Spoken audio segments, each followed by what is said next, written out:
철근 누락이 확인된 한국토지주택공사 LH 아파트 입주자들에 대한 정부의 구체적인 보상 방안이 나왔습니다. 계약을 해지해도 위약금을 면제해주고 또 이사비도 지원해주기로 했는데요. 이런 가운데 소형 아파트의 매매와 전세 가격 격차가 최근 2년간 가장 좁혀진 것으로 나타났습니다. 각종 경제 소식은 박규진 기자와 짚어보겠습니다. 철근 누락 아파트에 대한 보상 방안이 속속 나오고 있죠. 그렇습니다. 해당 아파트에 대한 우선 계약 해지를 입주자들한테 허용해 주기로 정부가 결정했는데요. 우선 LH는 입주민들이 원할 경우에 임대 분양 따지지 않고 이 계약 해지를 허용해 주기로 했습니다. 또 계약 중도 해지 시에 사실 위약금이 발생하는데 이 위약금도 면제해 주기로 했고요. 임대나 분양 입주민이 이미 납부한 보증금 그리고 계약금은 이자를 포함해서 돌려주는 방안도 현재 검토되고 있습니다. 또 정부는 계약 해지로 이제 다른 집을 구해야 되는 입주민들을 위해서 이사비도 지원해 주기로 했습니다. 하지만 이 손해배상 문제와 관련해서는 이 법원에 중대 하자가 판단이 있어야지 가능하다는 입장을 정부는 내비치고 있습니다. 한편 이 철근 누락 논란을 빚었던 LH 15개 아파트 단지에서 최근 12건의 계약 해지 신청이 접수가 됐는데요. 이에 대해서 LH는 12건 모두 이 철근 누락 결과 발표 이전에 이루어진 이 해지 신청이기 때문에 철근 누락이 아니라 개인적인 사유로 해지가 발생한 것이라고 해명하고 있습니다. 알겠습니다. 부동산 수익 좀 더 알아보겠습니다. 소형 아파트를 중심으로 매매와 또 전세가의 격차가 지금 줄고 있다, 이런 소식이 있죠. 그래서 2년 만에 가장 소형 아파트 같은 경우에 매매 전세값 격차가 줄었다, 이러한 분석이 나왔는데요. 네.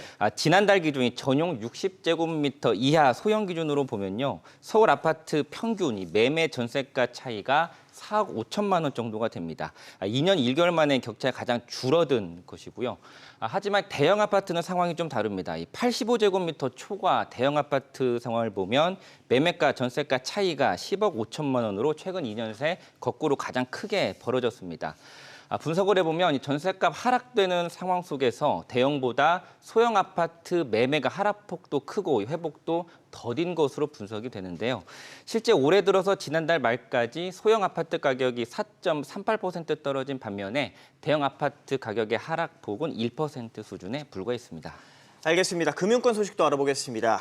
KB금융의 윤종규 회장이 연임 도전을 안 하기로 했죠. 그렇습니다. 연임 도전 안 하겠다는 의사를 윤 회장이 최근에 이 KB금융지주 사회이사들한테 전달한 것으로 파악이 됐습니다. 구체적으로는 이 그룹의 새로운 미래와 변화를 위해서 KB금융그룹의 바통을 넘길 때가 됐다라는 내용을 사회이사들한테 전달을 했는데요.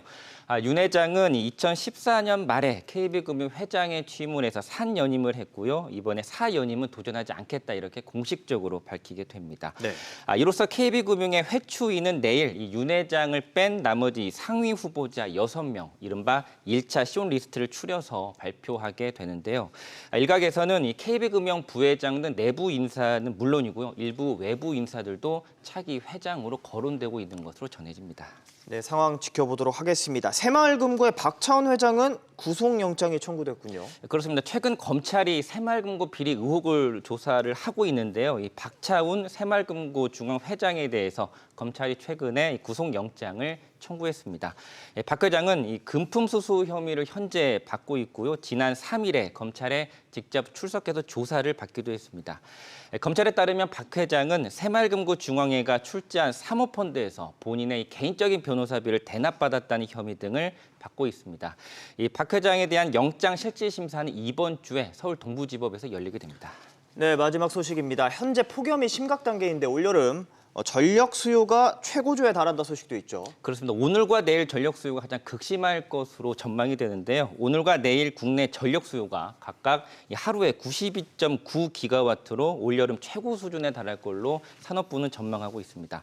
반면에 같은 기간에 전력 공급의 능력은 이보다 10기가와트 정도 높은 103.5에서 103.6기가와트가 되는데, 정부는 이 예비력이 10기가와트 이상을 유지하기 때문에 전력 수급 상황은 안정적일 것으로 전망하고 있습니다. 네, 잘 들었습니다.